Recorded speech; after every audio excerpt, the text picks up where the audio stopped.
Okay, thanks. So this is why we've invited Dr. Marsh to come speak with us today. Dr. Marsh is the director of the Center for Strategic Research in the Department of Strategic Studies at Joint Special Operations University at US Special Operations Command in Tampa, Florida. He's also the president of the Special Operations Research Association, something he started before even arriving at JSAL, and is the chief editor of its publication, the Special Operations Journal. Formerly, he was a professor of national security and strategic studies at the School of Advanced Military Studies, where Chris and I were colleagues and have become close friends since then. He's the author of several books on Russian affairs and comparative Russian-Chinese politics, including Unparalleled Reforms in 2006 and Religion and the State in Russia and China in 2011. His latest book, Russian Foreign Policy, was written with a frequent co-author of his, Dr. Nikolas Gvosdev of the US Naval War College. I'm gonna let him talk about what I've asked Chris to talk about tonight in this crowd are three things. One is kind of just get a sense for what's going on, what's banging around the halls, USSOCOM and JSAL in terms of ideas and thoughts and questions as much as anything. And the second thing is to discuss sort of his own research orientation, where he's pointed his own research. And then finally, the kind of topic for what many of you showed up for, I think, is how would one go about publishing in a world that the special operations community would see it. So without further ado, Dr. Marsh, the floor is yours. Well, I appreciate that. Thanks for the introduction. I'll add, I have a degree in Soviet studies. So it was not a history degree. It was a, contemporary political science focused, language focused, literature focused, social science degree. And I was one of the last people to get it in 1991 as the Soviet Union was collapsing. And so, Dr. Kubiak's laughing because I am laughing. I know a lot of Sovietologists who have fortunately been reemployed as now Russian scholars. So it's been exactly to the academic world. I've been focusing on this part of the world for a long time, and I got involved in the study of Chechnya and looking at it through a coin perspective. And that's what got me very interested in counterinsurgency and insurgency and unconventional warfare and those sorts of military operations. And it led me to take a sabbatical from the school I was teaching at the time, Baylor University, and go over to the US Air Force Special Operations Command. And I spent a year there on a sabbatical, and I liked it so much that I decided to go to the School of Advanced Military Studies, where I met Dr. Kubiak, and continue to study on SOF related topics. But what I noticed was there was no journal focused on the area. So later, after talking to Dr. Kubiak about this, I went and started an association and a journal that's now flourishing. And I'll talk about that. But let's first talk about what's going on at SOCOM, what's going on at JSAL. What are the topics? The big topic, great power competition.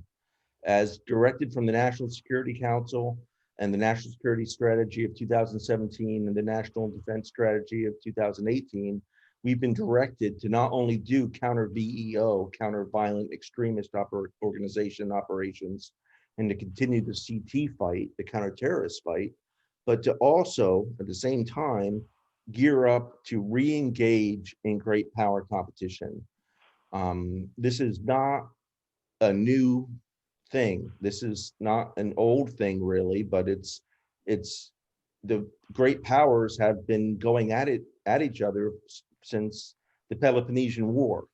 So it's a new thing with a new flavor with an old twist to it, that great powers feel insecure relative vis-a-vis to each other. And they therefore will posture, bandwagon, and we're seeing that in the world today.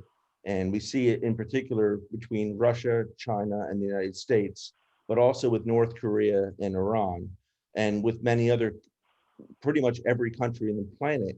I'm finding out through a survey that I'm doing is somehow taking advantage of being in this situation. I'll talk more about that when I talk about my research.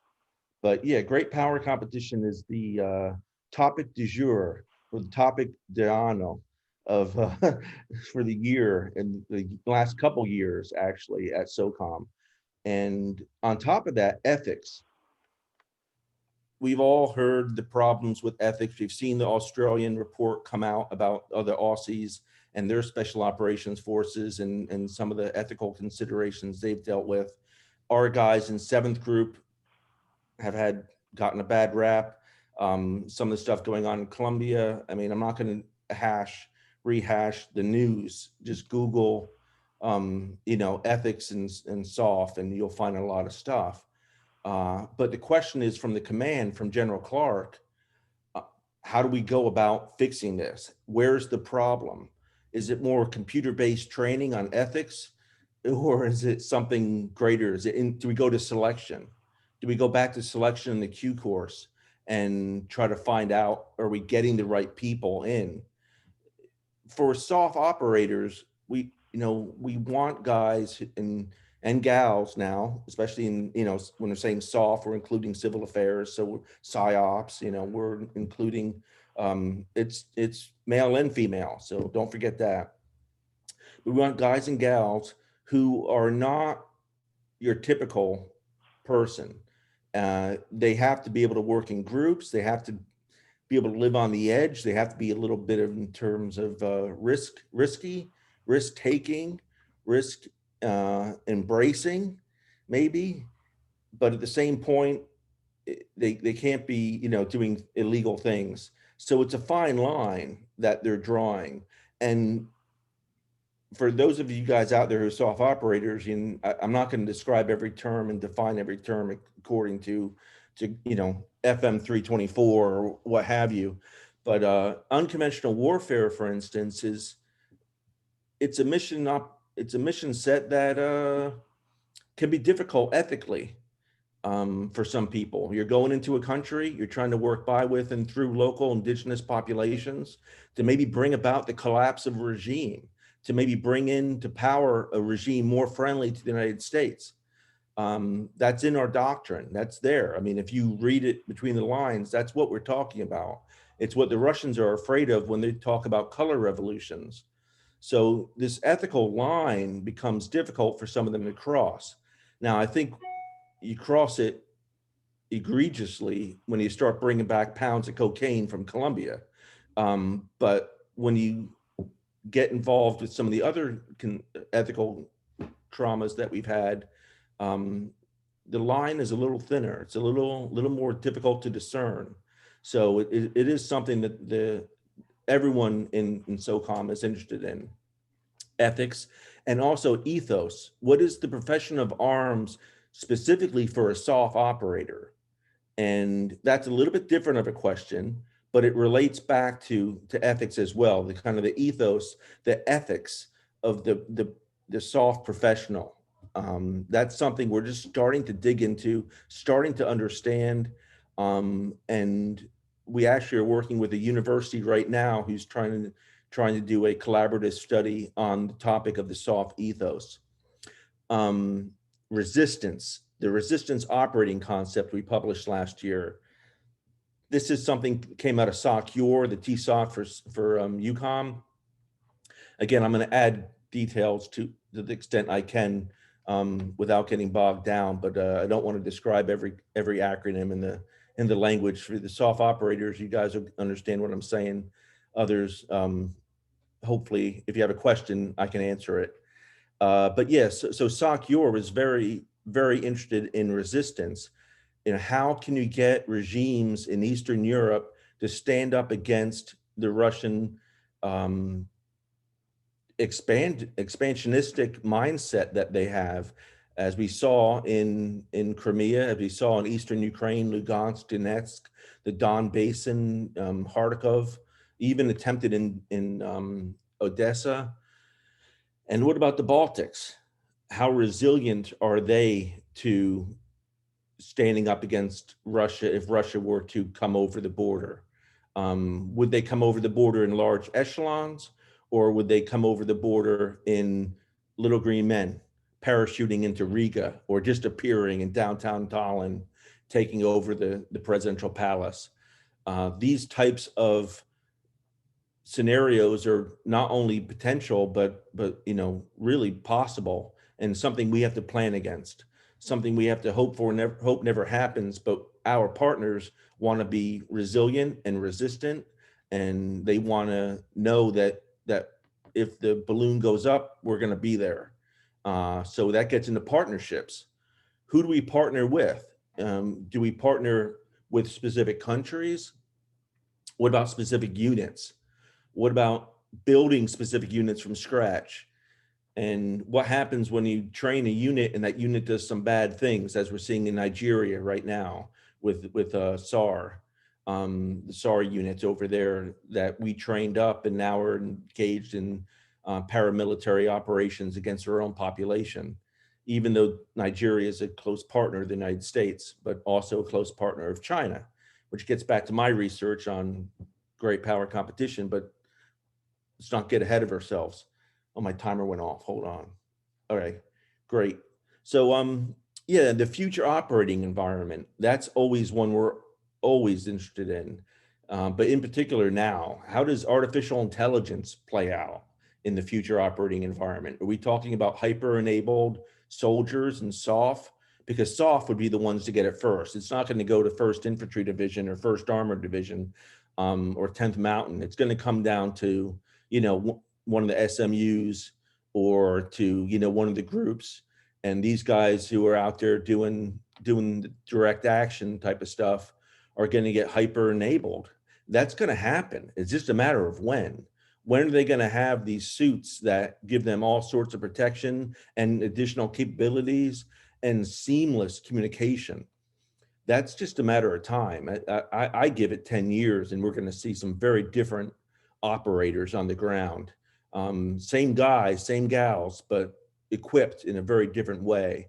If I'm wrong, make it 20 years. Big deal. But it's happening. Artificial intelligence, machine learning, hyper-enabled operators. This is kind of stuff you hear as you're walking down the hallway in SOCOM. That's unclass. Of course, because we are good, and when we're outside of SCIF, we don't talk about classified information. And certainly everything tonight I'm saying is unclassed and is just my own personal opinion. Let me get that out and get that up front. But let me speak for a few minutes about my own research. So my research is on great power competition now, and it's a book-length manuscript I'm working on. And it's not just about the triangular relationship between the United States, Russia, and China. As a Russian speaker and Chinese speaker, that's very, very tempting. And it's kind of how I started it. And it taught me a lot about those countries, having written the number of books I have on these countries and comparing them and looking at them from a strategic standpoint and comparing their political, military, and military strategies is very, very, it's something that, you want to do as a writer. But I found the big question is about partnerships. As one major at SOCOM who I met maybe 7-8 years ago when I was down here on a red team, as he's put it, and I don't remember his name, he said, you can't surge trust. And that trust is what partnerships are about to a great extent. They give you access, they give you basing, and they give you a partnership so that when it hits the fan, you have somebody to call up on the other end that those relationships. And JSETs and other types of activities and exercises that SOF engage in are great at helping build those types of enduring relationships. Bringing guys from overseas and putting them through the Q course is another way of doing it. Sending them to Ranger School, having the joint training that happens through the JSETs. All those things are really, really good at helping foster partnerships. But partnerships between individuals is one thing. It's the state level that's different, as Kenneth Waltz would have told us, right? That when it comes down to states function in kind of their own way as billiard balls, and they will react and respond irregardless of what's going on at the individual level. And we're sort of seeing that with all the other countries in the world. When you take the 4+1, Russia, China, Iran, North Korea, plus countering violent extremist organizations as our goal, as our mandate, as the DoD, as a country with the interagency, really, to engage in. We have the rest of the world out there, and these partnerships are critical. And one thing I'm doing right now with the Pentagon is going around and interviewing tons of people who are specialists in our partners. So security cooperation, security force assistance, defense institution building, all these types of mission sets that fall under security cooperation in general, and other authorities as well, if you want to be picky. But what we're finding is there's a range. There's the ally who's with you through thick or thin, but then there's the partner who might be a fair weathered friend, and that's all. And it's convenient. So, kind of a partnership of convenience. Then you got the fence sitters. Those are people who, and maybe Nigeria is a fence sitter, willing to cooperate with us, willing to buy our equipment, do foreign military financing, doing foreign military sales, doing IMETs, international military education and training, all kinds of activities. But guess what? They're doing that same kind of stuff with the Chinese, and they're buying Kalashnikovs, and they're buying Chinese IADs, and there's a mixture of what's in the in terms of their weapons material. They might be a fence sitter. There are a lot of fence sitters out there. And then there are the outright competitors. Of course, China and Russia are the big competitors. They're revisionist powers that want a veto power over their neighboring states. So they don't recognize spheres of influence. They want spheres of influence that are not recognized by the international community. In other words, when it comes to Central Asia, for instance, both Russia and China want a veto power on what's going on in their own backyard. And we're trying to engage with Uzbekistan. We're trying to engage with Kazakhstan, Tajikistan, to get access basing overflight rights and to be there and to have partnerships. But are we fair weather friends, or are we allies? Are we going to become allies? I don't think we're allies in Central Asia, but we're partners. But are we the sole partner, or are they fence sitters? So this is what I'm looking at. I'm trying to find out, and I've got permission to do some surveys in some pretty funky countries that you guys are familiar with. I'm not going to talk too much about it because it hasn't been formally approved. I'll have to go through the processes that some of you, I'm sure, are familiar with, IRBs and such. But that's what I'm looking at.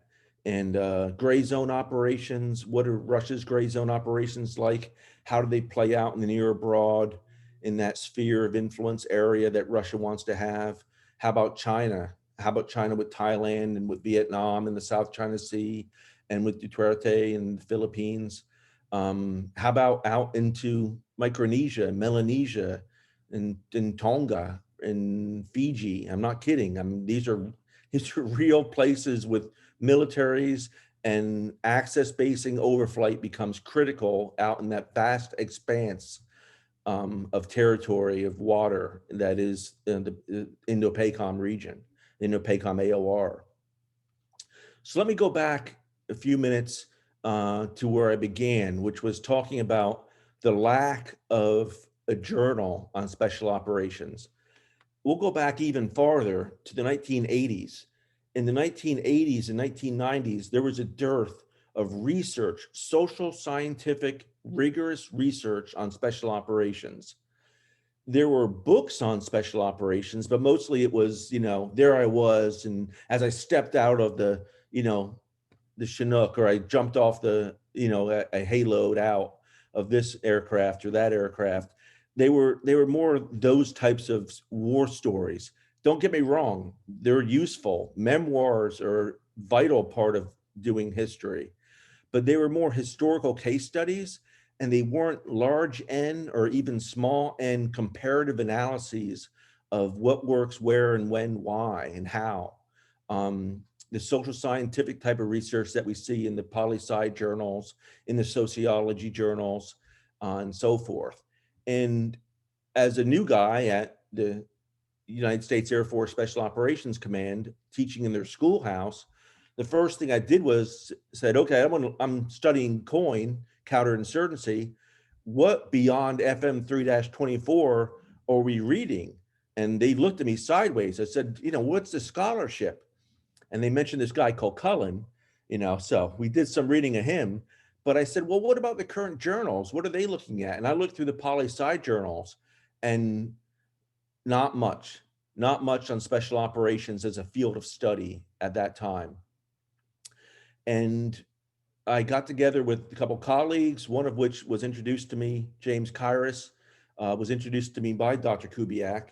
And we got together a team of people with diverse backgrounds, and we started the Special Operations Research Association, which is a 501c3 nonprofit, the goal of which is to promote research on special operations, historical, psychological, social scientific, not medical, though we do get some stuff people send in that looks at performance initiatives and so forth. That's one area we have not branched out into. So it is mostly social scientific case studies. And when I talked to the publishers at Rutledge, Taylor, and Francis, they said, well, why is there no journal on this? How could it be that you're the first one? Is it having to do with the fact that this stuff is classified?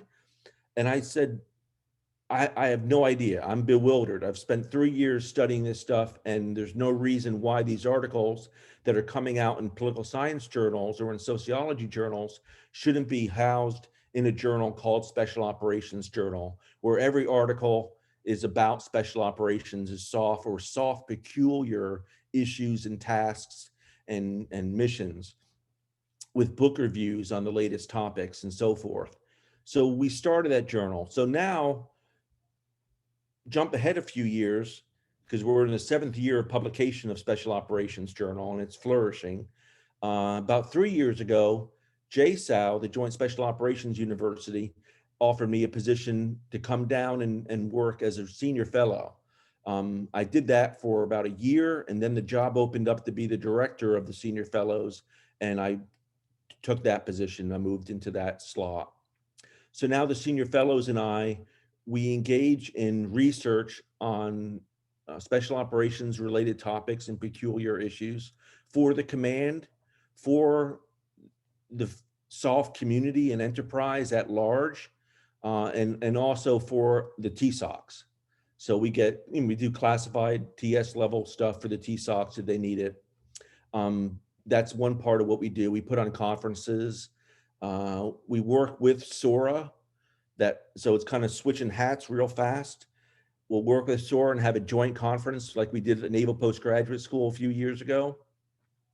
But what I want to end with is the opportunity to publish. We have something at JSOW called the Quick Look. We have one now coming out on cryptocurrency. It's 1,500 words, 1,200 words, very short, just a real distilled down version of what is cryptocurrency and why is it important to me as a SOF operator. We have another one on artificial intelligence. What is it? How do you define it? And why is it important to me as an operator? And we have another one out on ethics for the SOF operator. Again, these are quick looks, very short publications. We have journal articles. They get published in the Special Operations Journal if they go through peer review. And then at the higher level, a monograph, which is something between 20 and 40,000 words, as opposed to a journal article, which is more around that sweet spot of 5,000 to 8,000 words, something more you'd be inclined to write for a class. And then all the way up to really books that JSOW Press publishes. And those are full blown. We have a 100,000 word book right now called The Blurred Battlefield, which we're going to hopefully send to print in the coming weeks after it gets out of security review and gets fully edited. So this gives you the opportunity to publish, if you're interested in special operations, on topics, and to write something as short as 1,200 words and as long as a full-length book. And to speak on behalf of my president, President Ike Wilson, we want to be the premier publisher of SOF-related topics. We want to be nothing short of that. We think we are that, but we want to make sure we are, and we go through all types of hoops to ensure that that's the case. And what it means is it's a rigorous peer review process, even for the books and the monographs. They're peer reviewed, double blind reviewed. You send something in, you're going to get a review back telling you how to make it better. But it just ends up making it a better product, all the way down to the journal and down to quick looks. The quick looks are peer reviewed too. Everything is peer reviewed. The fellows look at everything, and we send everything out to outside scholars as well. So that's 32 minutes, and I think we started 2 after. So I'm going to shut my pie hole and open it up to questions or whatever Dr. Kubiak wants to do. Well, Chris, that's great. I think just for the students and the graduates, I know, Joe, you probably have a capstone project you probably could retool for a submission to the Special Ops Journal. Several of you, I know, Simon, you're working on yours right now, as a matter of fact. But that's something that I think where we're going to focus some of our efforts on, which is one of actually what the catalyst that prompted me to ask you to come today, Chris, is we've been working the capstone towards this idea of getting MAG students who are all very good thinkers, writing on topics that mean something to them and is useful in today's security environment. And now we're looking for venues and formats and those sorts of things. So this is a critically important piece. I'm going to ask you a question on a different topic for the time being. And folks, you can, we'll open up for the questions here. You can just raise your hand or chime in or whatever on any topic that Dr. Marsh talked about, whether it's a SOCOM special interest in their research, or in Dr. Marsh's research, or in publishing with JSOL and SOCOM. But Chris, I'm a little struck, and especially by SOCOM and JSOL, I'm a little struck by the potential, or the appearance that we are in the process of doing exactly what the U.S. military did in the wake of Vietnam, where we walked away from a war that had terribly unsatisfying results. We didn't really know what we were doing there, quite frankly, in terms of fighting that war. Parts of the U.S. government did have some sense of what they're doing and achieved some successes at some level, but they're a smaller part of the main effort. And quite frankly, it was too little too late for that particular conflict. And we walked away licking our wounds and vowing never to do that again. And we not only forewent our lessons learned, we actually just didn't do a lessons learned in any serious way, and instead went to the Fulda Gap and started building ourselves this big, great power competition, World War III looking doctrine.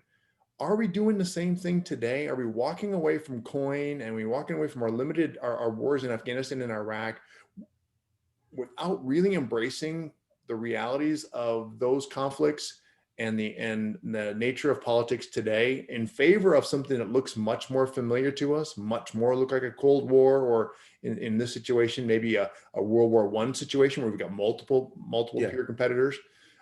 Is that what we're doing? There's something about this that just smells funny to me. Yeah, well, in the forum we had a few weeks ago, we had a whole panel. I think it was the second or third panel, and asked the question, is this a Cold War 2.0? Are we looking at a second Cold War? And we came away with the answer, kind of, but no. And I think if you look to World War I, it's probably a better analogy there, with multiple actors and alliances and alliance formations. But getting to the real root of your question, which is, are we putting our head in the sand after Vietnam, like we did after Vietnam, and forgetting that we just fought in a regular war for a period of,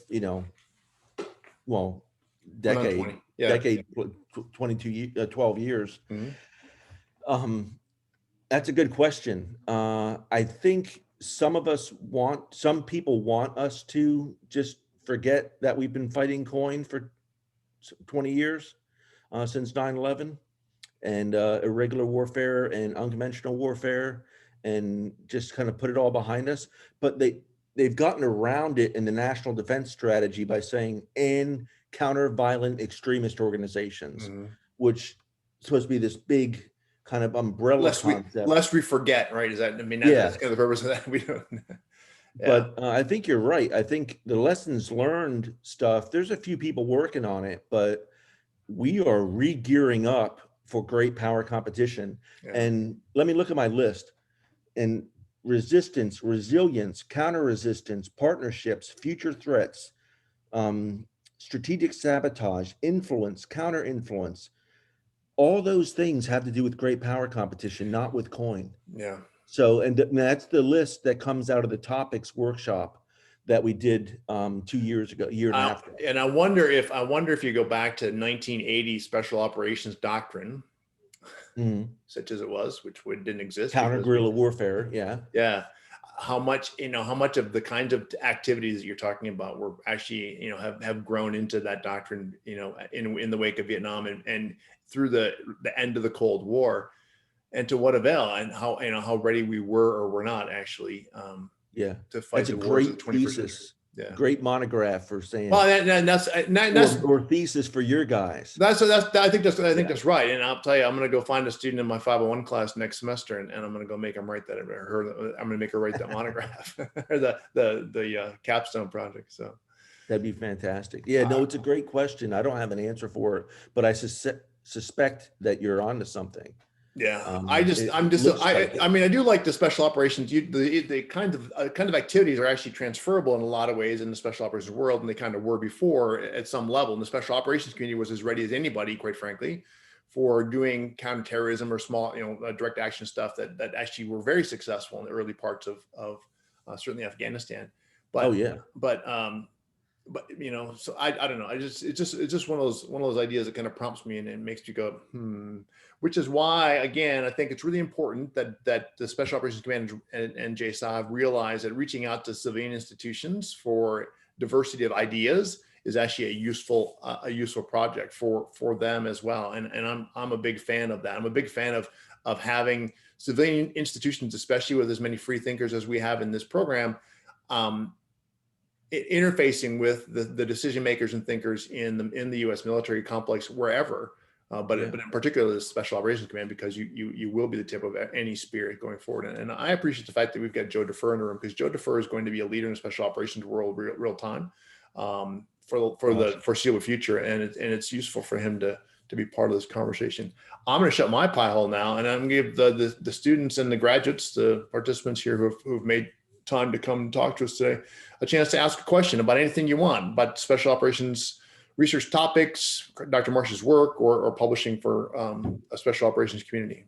And I'm going to show the journal while we're waiting. It's real too. It exists. See, it's real. It's got pages.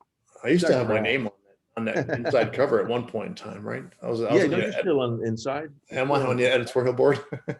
Yeah, you're on the editorial board. I don't know if you guys can see that, but Dr. Kubiak's on there. Arizona State University, repping the fork. You're asking for your check now. Where's the check? All right, who's got a question? Any kind of question you want to ask, if I can answer it, I will. If I can't, if I don't know the answer. But so I have a question. Well, I have two, but I'll ask one first. So sure. Do you have any plans on writing anything, on making some research in regards of the transition from COIN into LISCO? COIN into what? LISCO, large scale conflict operations. Oh, large scale combat. I mean, you mean like restructuring the force? Yeah, kind of, and same stuff that Dr. Kubiak already alluded to. Yeah. We're leaving the whole COIN environment. I don't, but we do. It's one of the topics that we want to support at JSOW for the command is, what attributes and force structures are necessary, and what role is there for special operations forces in large scale combat movements and operations? What role do they play? Do they go back to like a World War II role where they were, supporting versus being supported? That's a big question. I don't think we're going to go back. I think I think SOF is a tip of the spear and is now a sharpened tip of the spear compared to, say, before Eagle Claw, and that it's a much more lethal and exquisite, to use the term of General Clark and some other generals who came before him, exquisite tool that can be used. And large scale combat operations, how they mesh with SOF is in special operations is a big question. So it's one we certainly want to see researched. Certainly one I'd love to see an article on. I'm not wrestling with it myself, if that's your question. But if your question is, hey, this a cool topic to write on for your mag's thesis? Yeah, definitely it is, because some people think that SOF is just going to go back and sit and brag, or out in Coronado or at I can label off the places, but I shouldn't do that anyway. They're going to go back to the barracks and wait until the large scale combat operations are over in the next conflict, saying, hey, I'm not an armor guy. I'm not a field artillery guy. I don't know what a howitzer even does. So I'm not useful. I'm a frogman, or I'm a snake eater, and I do my special mission set. I don't think that's going to be the case. I think that they're going to have to work hand in glove together. The armor, field artillery, combined arms maneuver guys are going to have to work hand in glove with special forces. And we're seeing that, just to give an example, at the exercises we're doing. Hey, can I talk about this? Hold on. Yeah, let's just talk abstractly about exercises that are large scale combined arms maneuver exercises that are including SOF elements. How's that, Jeff? I didn't hear anything classified in there. Not that I'd Okay, recognize good. classified, because I haven't heard a damn classified thing in 10 years, but that's a different issue. But yeah, they're doing that. They're experimenting with that and making sure that they can, what role does SOF play in large scale combat operations? Yeah. That's a question. And it's a question that's being asked by operators, by war gamers, and certainly by the scholarly community. It's something we need. And you guys can ask that. So. Well, yeah, the broad capability sets of a special operations kind of writ large, like you were discussing before, the different types of units that are encompassed under special ops. The roles are going to be numerous in any kind of from direct action all the way to humanitarian disaster relief, humanitarian assistance. One of our students, Garrett, typed a question. It's easier for him to do so. So he asked Dr. Marsh, when American military draws down troops in Iraq and Afghanistan, should American special forces, special operations folks stay? That's $1 million question for them. Yeah, that's that's a tough question. It's a really tough one. I don't think it should just be SOF there, but SOF, specifically the counter-terrorist operator types, those who are specialized in CT missions, they're the ones that make a lot of sense to stay, because they're still dealing, Afghanistan's still dealing with COIN, it's still dealing with CT. So it might make more sense if you want to take the right unit and put it to the right mission. But politically, I don't know if that would be viable. It'd have to be a combination of, dare we say, contractors, combined arms maneuver folks, and SOF operators.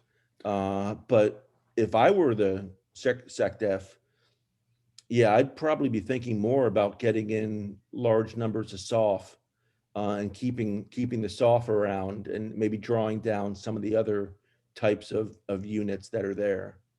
Yeah. So your answer is yes. They probably should. Your opinion is. Yeah, my personal opinion as just an individual guy with no hair and a beard. Right. Right. So, but that's a really good question, because you can see how this might play into our ideas about great power competition as well. When you look at partnerships and trust, you can't surge trust. I mean, it's very difficult to watch all the work that's been done in those two countries over the course of the last 20 plus years, have it evaporate because we walk away, and then the trust that we've now given away, if you will. I have mixed feelings on kind of what U.S. presence in these two locations should be, but we don't want to hear from me. These guys all have heard from me way too much. So who else has got a question? Joe smiles because he knows. Mel does too, and so does Simon. So, and I can't see Etheridge. There's something and else I know he's giving me credit. Charlie Etheridge is one of our very first students in the program. That's why he's one of my. I met him day one. Mel, you got a question? You keep popping in and off your camera. Do you have something you need to ask? I was just going to ask about the cryptocurrency paper and kind of what that focused in on. If I knew anything about cryptocurrency, I'd tell you all about it, but I haven't read it yet. It's not done. And unfortunately, it has to go through security review before it gets released. But then it'll be released to the public, so it'll be available to anybody, right? It will. Yeah, once it gets put through security review. So by the spring, because it's been done for a few months now, by the spring it should be out. Okay. But it's about, things like Bitcoin and these other ones that are out there, and how states are using them, and also how non-state actors can use them to further their objectives and to stay off the grid. So we did the very first capstone project we did for SOCOM. It was the Donovan group, then up in J5 that invited us. Donovan, and we came down to JSI with 4 students, and the project was, what does big data mean to special operations? And that's a question that's huge. This big, that's gonna be different. It's difficult to decipher, but they answered the question. And in fact, the J5, Mr. Miller, was pretty intrigued by the ideas that our students presented to him. He actually sat around and talked for an extra 45 minutes to our students, just asking them, kind of grilling them on the topic back and forth. It's a really good exchange. That's something I hope to do in the future again, is create those sorts of opportunities for our folks who are on there when COVID permits, to go down and actually interface with the JSOC faculty and the SOCOM staff. Is a really good experience. Yeah, especially the J5, the Donovan group in particular. Right. Filled with smart guys. Yeah. Unfortunately, not filled with Joe Miller anymore. He moved on. Oh, okay. But Brigadier General Cashman is here, and he's a smart guy too. But there's a lot of eggheads in there that are real smart, former operators even with advanced degrees, Yeah. who just are pushing the cutting edge of research. And actually, we're publishing a book by several of them on the issue of competition. What is competition? We know what great powers are, but we think we know what great powers are, but do we? That's another question. But what does the competition and cooperation and conflict continuum look like? So that's another question. Mm-hmm. And it looks different in different places, right? It's going to look different in the, in the intersection of Russia and the near abroad, as well as the Indo-PACOM area that I know Joe's going to get familiar with. It's going to be very different in all those different locations, for sure. I think that's right. Anybody else? Simon, you got something? Charlie, I need to hear your voice, dude. I need to hear you ask a thoughtful question. You've been known for that.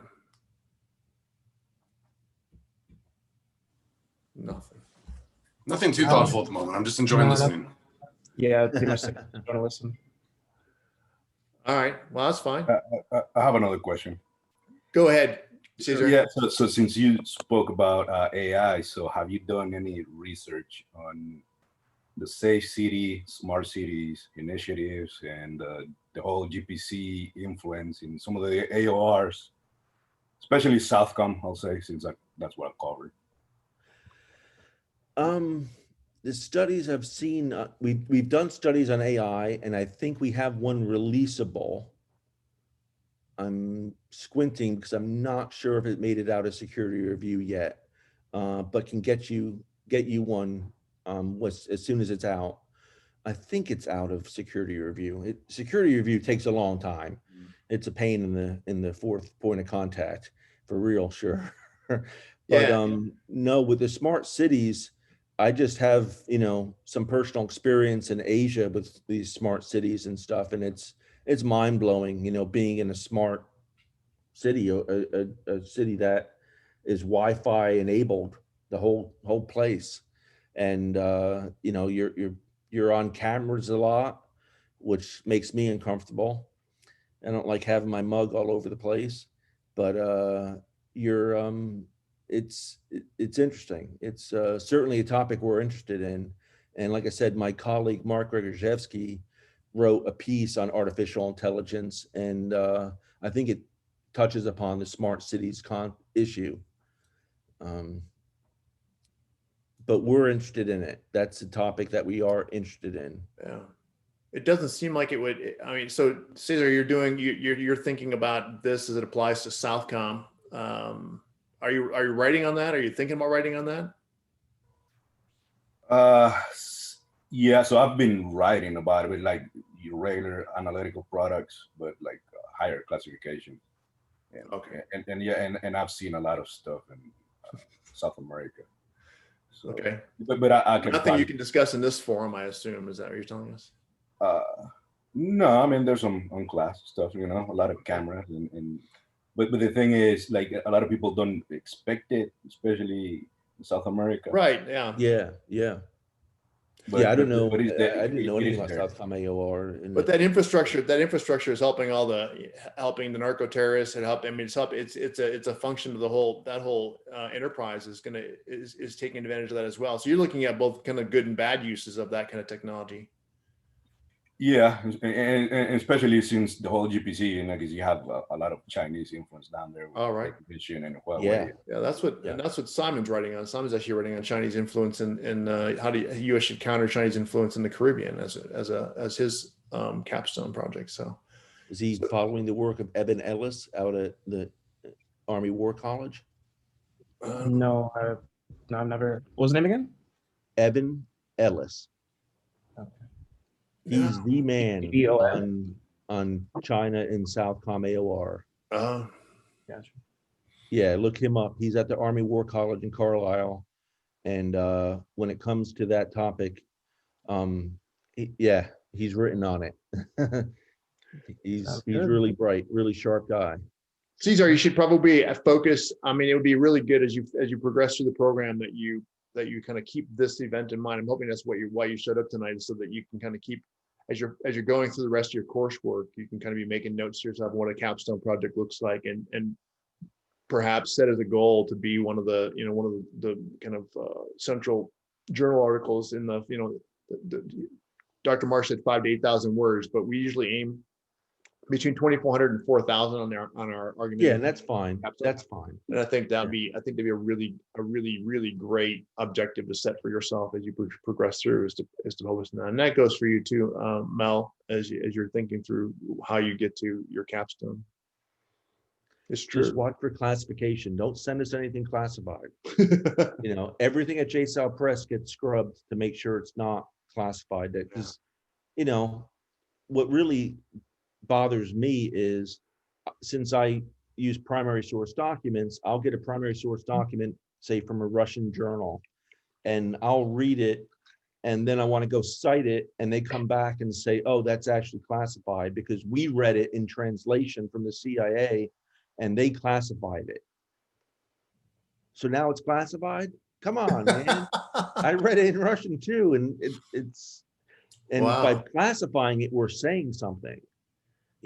So, but that's a whole topic that we can't talk about here. So, and it's not really a player for us, quite frankly, because we don't have access to classified. I said it's not a player, but it's true. It actually is a problem for some of our students. We have plenty of active duty or recent separate people who have plenty of classified information in their noggins. And yeah, I actually have had a counsel student one time saying, got to be careful here. I don't know if this is classified, but I have a hunch. Yeah. So that can happen, and people need to be careful. And we can always help you out with that kind of stuff too. You can always shoot it to us on SIPR or on the high side if it's on the high side, and we can, though your command should be able to do that for you as well. Unless you're soft, then we're your command. Yeah, that was my next question. If you had access to a classified email. Yeah, I do. You want it? Yes, I do. Yeah, Christopher.marsh.civ. Okay. CIV. Yeah, for civilian. Yeah. At SOCOM. Uh-huh. .smil.mil. Okay. Got it. And if you need my JWIX, I'll send that to you on Zipper. Yeah, I'll send you an email on Super. Okay, and then we'll go to JWIX. Yeah, thanks. No problem. And I can put you in touch with people who are smarter than me on these topics, and you can converse with them, the guy who wrote the AI book. Yeah, perfect. All right, very good. Any other questions or comments or thoughts from anybody in the audience? Hey, Dr. Kubiak, Joe here. I have one.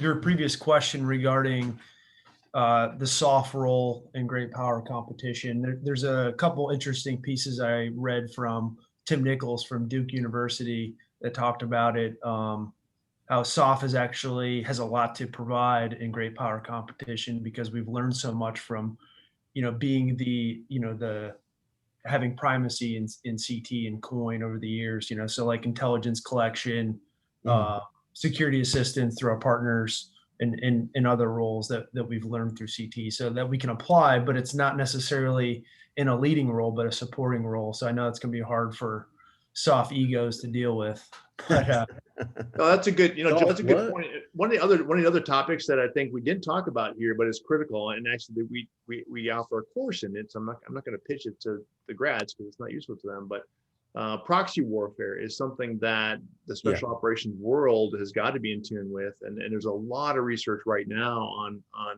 lot of really good unclassified open source type research on the nature of proxy warfare as it pertains to certainly the Russians in particular, but the Iranians and others that's being done. Candice Rondeau, my colleague here at the center and the Max professor, teaches a course on proxy warfare now. Has written some incredible stuff that's published on the New America website about proxy warfare, the Wagner Group, and that whole mix. That's all going to be part of how GPC plays out, if you will, in the special operations realm. It's a lot of it's in that. For those of you who are taking Kilcullen's course on adaptation and military innovation, or read his book on the dragons and the snakes, you'll see he's got this liminal warfare kind of diagram that talks about how competition takes place, and a lot of the actions are down here well below the attribution lines or the even the awareness lines of intelligence. So that's where the special operator works. You should. Chris, has Kilcullen come to SOCOM or JSOL and talked to you guys? Have you guys hosted him for anything? Yeah. As a matter of fact, I talked to him last year about a project we tried to fund, and it just weren't able to get it off the ground because of financial constraints.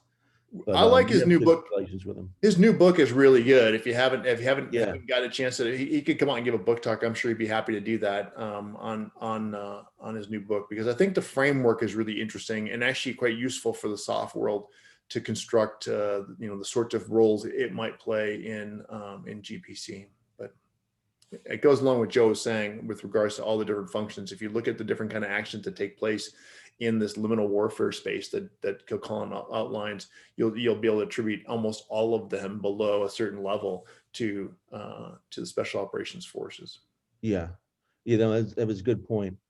And if you want the money, I mean, this needs to be written up. We'll publish it. Yeah, there you go. And Dr. Marsh, thanks for your time. I'm supposed to be PCSing out the SOC pack next year, so I'm definitely gonna write down your email address. Okay, yeah, do so. So it's just get rid of the SMIL, and then that's my regular email. Okay, and then I'll see you at I'll be in the Senior Enlisted Academy next year. Oh, you will? Okay, yeah. When are you coming? I don't have a date yet, but I just made the list yesterday. So. Hey, congratulations. Thanks. Well, let me know. We'll go get a cup of coffee or something. Okay, sounds good. He also, so Marsh doesn't play golf, Joe, so you have to find somebody else to play golf with when you get on there. No, but I'll take you to the That's a gym sport I and can rip play out some- your shoulder. Yeah, that's right. Exactly. You did that. No, that's good. And Joe, just so you know, actually some of those credits could transfer very shortly. Though some of the credits from the JSOFC you'll be able to transfer into the mags if you wanted to come back and do the mags again. But If you have another degree plan, maybe. yeah, no, we may be actually we're probably going to create a certificate program for the Special Operations Forces as well. But again, there'll be a portion of those that'll be the mags coursework that you've probably already taken, so not that useful to you. All right, all. It's 6:01. That's an hour. Thank you so much for all of you joining us. Yes, thank you. Good to see many of you graduates again. Stay in touch, please. Drop me a line. Let me know how it's going. And for those of you who are still in the program, I hope this has pointed you in a useful direction to finishing a capstone or something publishable. It doesn't even need a capstone. It can be a course paper for something, 1,500 words. You could write that in a course paper. So in any case, thank you all. Dr. Marsh, thank you so much. You're a big help. It was really great to see you again, friend. And Nice seeing you, buddy. we've got lots of work to do together still, and I'm looking forward to it. I'm looking forward to it myself. All right. All right. You all have a good night. Take care. Bye-bye.